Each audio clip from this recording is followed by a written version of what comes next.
Okay, the Lord just gave me a revelation of the end of the age. And here's, the mark of a true prophet is if what they say comes to pass exactly as they say. And here's what I'm going to take a stretch, and I'm going to stretch and say this, okay?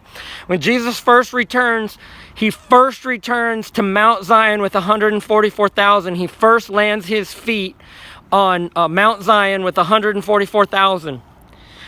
Once he lands, then the armies of the world start to gather, and what they're going to do is they're going to block up the Euphrates River.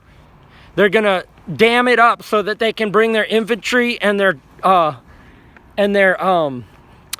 heavy machineries and their big guns and their tanks across the Euphrates River.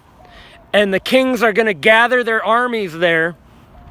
And so basically what I'm saying is the Revelation 14 verse 1 through 5 happens. That's the first thing that happens when Jesus returns, is he first returns to Mount Zion and lands his feet on Mount Zion with 144,000. Then over a period of I don't know how long, maybe just a few days or maybe a few weeks, I'm not sure, the armies are gathered and brought to the and the Bible describes it as the feast of the birds or something, the great feast of the birds. Anyway, it's described in Revelation 19, starting in verse 11 through 21, where it says that the kings of the earth are gathered and that the birds of the air gorge themselves on the flesh of the people. And that's the very final war. That's the sixth trumpet and the sixth seal. I mean, not the sixth seal, the sixth trumpet and the sixth bowl of God's wrath.